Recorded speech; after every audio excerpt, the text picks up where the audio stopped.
Follow me down the tracks. You stay here. Keep a lookout. All right. I'll shout if I get any bother.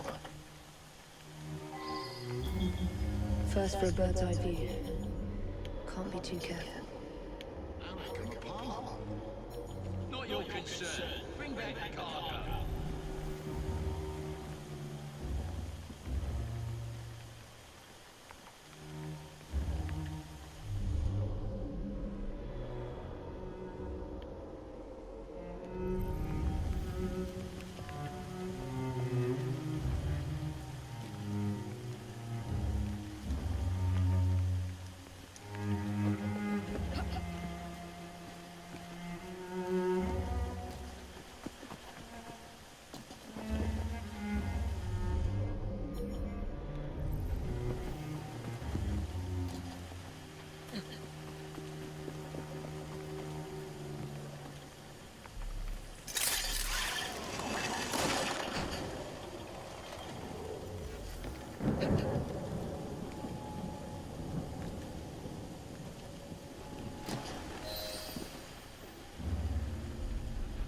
I need 2 more weeks with the device.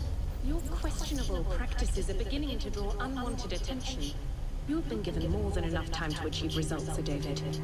I was unaware that you expected me to perform like a cocker spaniel. Permit me to remind you of your obligation to the Order. Miss Thorne, you ride me like a racehorse. Sir David, I will return tomorrow. If you have not unlocked the device's secrets, forget your dogs and horses. I will leave you to the wolves. Good day. I was merely promised a tour of the premises, my lords. Who sent you? It's one of Green's spies. Get that man to interrogation. Then I want him brought to the lab. What a pity.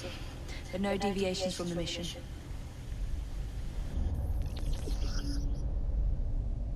Be an assassin.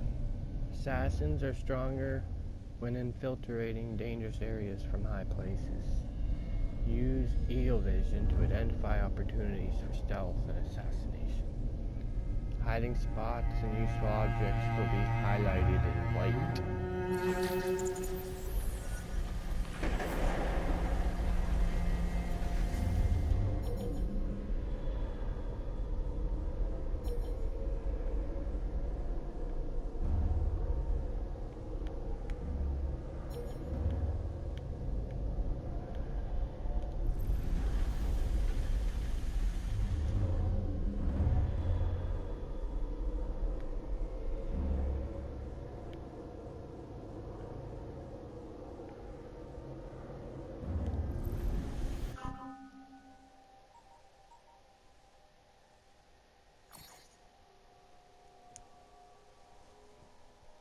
Ooh, look at this. Templar conspiracy.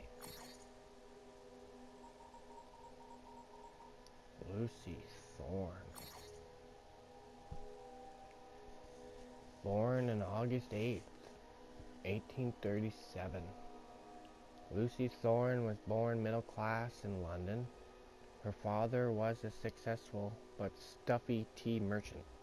Her mother was well educated and the daughter of a minor noble house.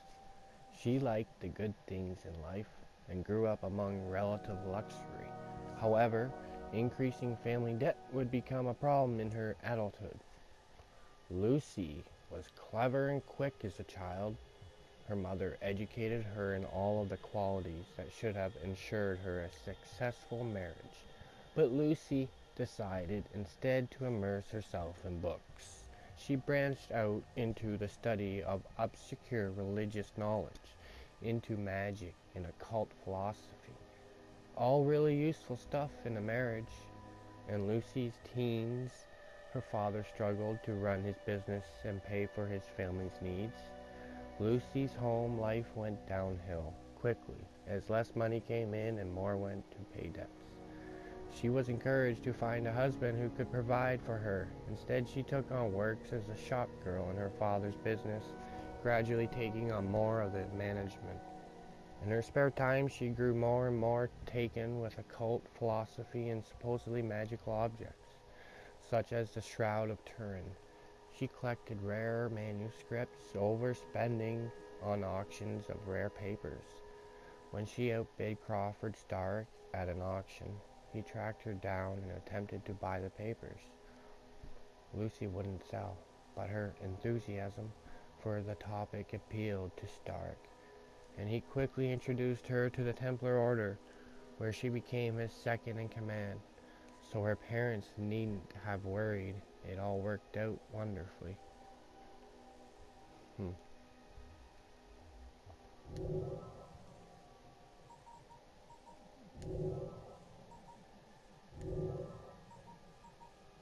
got some database entries.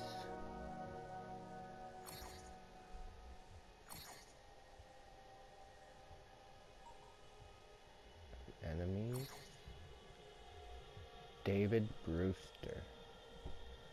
Born on the 11th of December, 1781. He's an oldie for this game. Born the third of 6 children. The tastiest bit of a large family sandwich. To God-fearing Scottish Presbyterians, I think I've read that, who make really bland sandwich, unless there's more. Yeah, I've read that one. About this guy, David Brewster. I don't know why it's came up again. Yeah, sandwiches and the internet. Anyways, there's some more groups. The Assassin Brotherhood.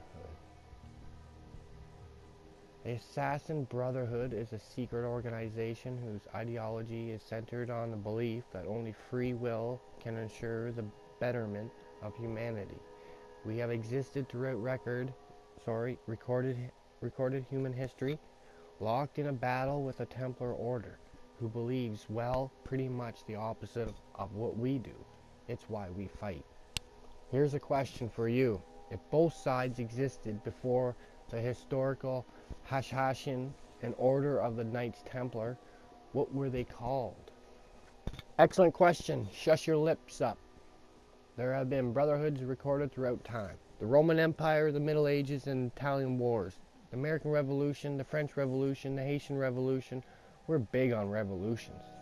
But the one we're focused on today is the Industrial Revolution in London, where it looks like the Templars have a pretty firm grip on the city, the country, and the British Empire. It wasn't always that way. There used to be assassins in London. In the 18th century, the London Brotherhood was basically led by 2 people, a man known only as Miko and Edward Kenway. They met shortly after the latter returned to London from the West Indies, and for a time it seemed like the English assassins would be stronger than ever. Miko was a bit of a free spirit. He roamed all over Europe and searching for pieces of Eden, making connections and lending aid to various regional brotherhoods. I'm not sure if he was ever officially designated as a mentor, and in any case, he and Edward weren't much for that type of ceremony. What Edward brought to the table was stability. He used his charm to make connections in the city, in both high society and the criminal underworld. Sounds familiar. Edward was murdered in his own home, betrayed by one of his business associates, who was actually a Templar. Miko kept about his business as best he could, but was also killed by a Templar, Edward's son, Haytham. With those 2 out of the picture, the Templars had a clear path to control London. In the 18th century, the London Brotherhood was basically led...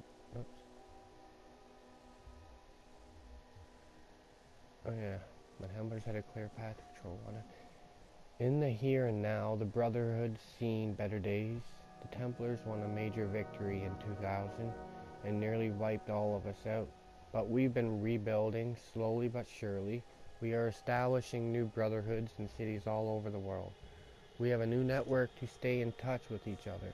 And we have people like you, our digital data miners. You might not have knives strapped all over you, but you're making a difference, and I'm grateful. I'd be grateful if we could come up with a new term for us that isn't brotherhood. Tens of thousands of years fighting for progressive and free thought, and we're still stuck with that?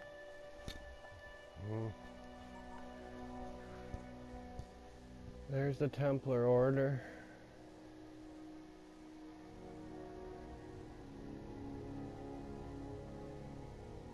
History tells us that the Templars were a medieval military order first known as the Poor Fellow Soldiers of Christ and of the Temple of Solomon. History goes on to say that it existed for roughly 2 centuries in the Middle Ages and were closely tied to the Crusades in the Holy Land before being disbanded after the leaders were burned at the stake in France. That history is a lie, written by the Templars. Like the Assassins, the Templars have existed in some form or another since the dawn of recorded history. Their ideology is centered around a perfect world, and their interpretation of that perfection often, if not always, involves absolute control over the freedom of individuals. The Assassins respectfully disagree.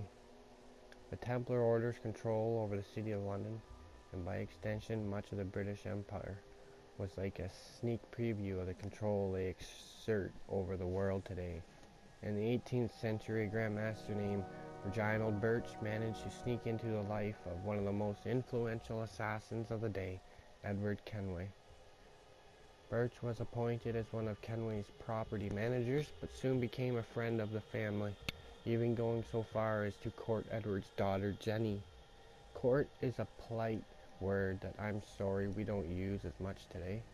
In reality, all Birch wanted to acquire was Kenway's research into the first civilization. However, Jennifer discovered the truth and informed her father, which forced Birch to send mercenaries to the Kenway mansion. Edward was killed and Jennifer was sold to Turkish slavers, obviously. To add insult to injury, Birch became the legal guardian to Edward's son, Haytham Kenway, and raised him as a Templar. With Edward out of the way, London was left without a significant assassin presence, and Birch wasted no time solidifying his order's grip on the city. But that wasn't enough. He wanted access to precursor sites and sent Haytham to the colonies in order to try and secure one. Birch's treachery was eventually discovered by Haytham, and his sister murdered him. But by then, the Templars' control over London was absolute. Industries, politics, and they had their claws in every layer of society. The Templars in London went virtually unchallenged for over a century. These days, the Templars are still pulling the strings. In the past, they were popes or royalty or politicians. Today, they operate behind the most insidious force of all, a corporation. The public face of the Templar Order is a multinational conglomerate known as Abstergo.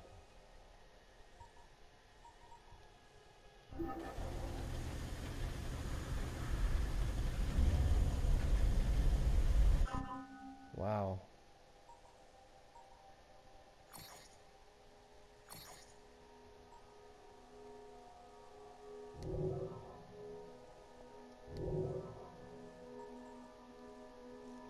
So I guess we're in sequence 2 here.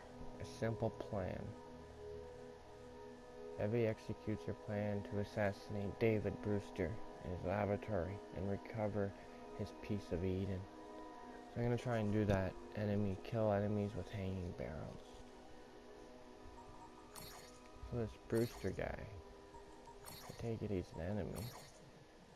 There he is.